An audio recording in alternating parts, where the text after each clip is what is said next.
his level of play to another level when it comes down to his defense, because it has been an embarrassment. They have been searching him out. They're headhunting, looking for him for the mismatches. They scored 10 out of 12 times last game when he was the primary defender. As the leader of your team, you a defensive liability. Stephen A., Wilborn, we saw Steph Curry in that fourth championship. When he got his fourth championship, what did he do? He he leveled up his greatness by defending at a high level. We saw it with Jokic when he won the championship.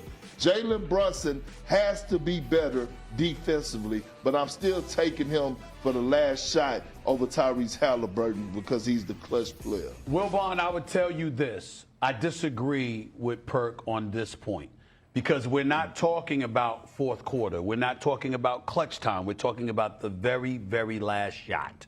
And in these playoffs, amongst guards versus a tight defense, and just for the audience to know, a tight defense in the NBA is classified as a person who's within 2 to 4 feet away from you, according to the NBA data, okay? A person within 2 to 4 feet away from you, that is classified as a tight defense. The best person, the best shooter in the postseason against tight defense amongst guards was Christian Braun for the Nuggets at 58%.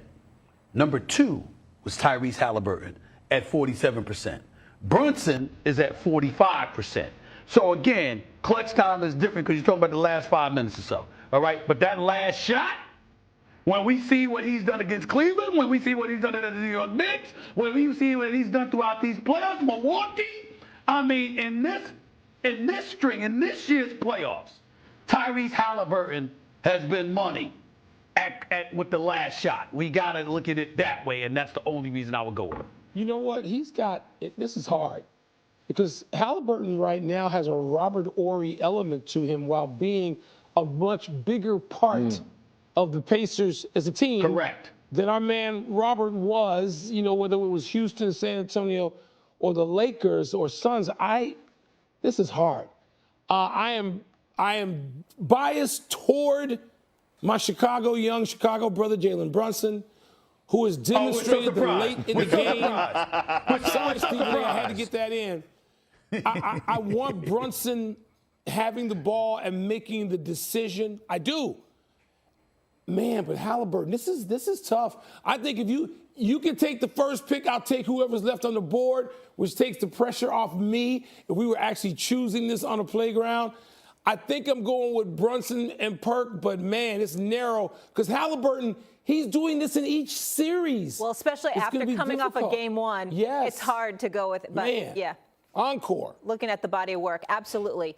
All right, Stephen A., yesterday on the show, you shared with us your top 5 worst Knicks memories, and that list came to you quick.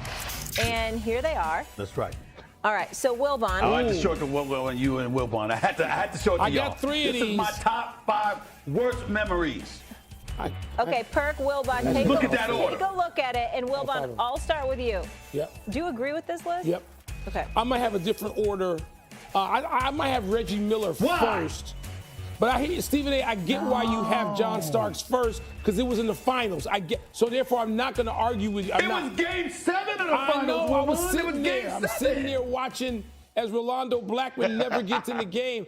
I wrote and talked about this for years, and it's the great Pat Riley who made that decision to not put Rolando Blackman in there, because if you get 2 buckets from row B, the Knicks have a ring. But anyway, yes, I have all those same entries. I might have Reggie first because the spectacular nature, Stephen A., of those 8 points in 9 seconds, I think that is the greatest comeback I've ever seen in basketball. 2 nights ago are way up there, but I'm putting this is insane what Reggie did. And I'm going with Reggie Miller first. And then block, strip, block. When the Bulls, remember the Knicks were up in that series 2-0. And the Bulls had to come back and win that series and won game 5 in Madison Square Garden. So yeah, I have all the things you have. And the Patrick Ewing missed finger roll, I still feel for my man Patrick. But yeah, I don't think there's any arguing with your list. I don't think there is. Perk? Go ahead. Perk. The only problem I would have, actually, Haliburton, Pacers game 1, number 1. One? Yeah, because because that game made history, NBA history, the worst choke job in NBA history. That's number 1. Number 2, Stephen A., to be honest, this might be the Knicks' best shot at winning the NBA championship.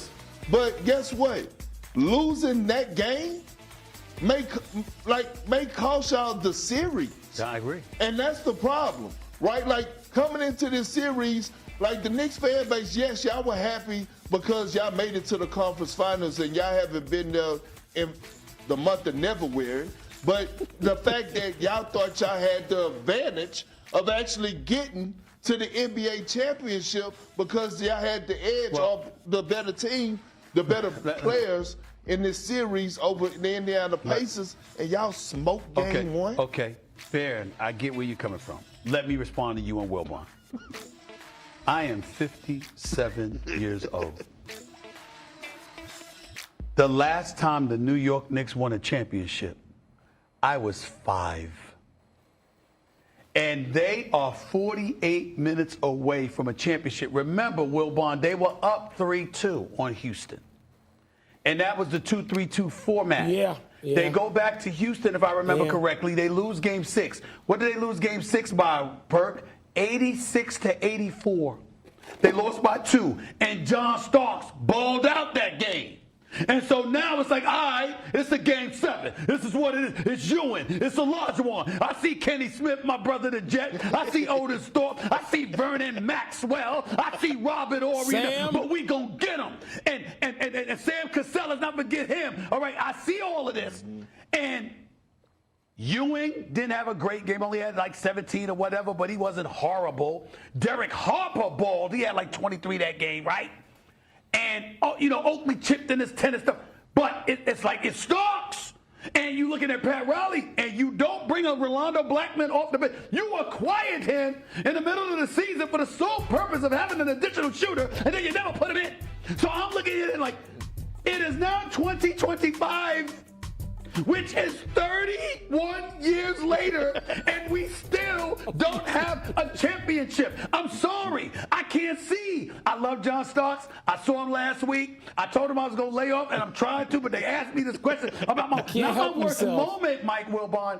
Not my worst moment, Mike Wilbon. My worst memory. A memory is further encompassing.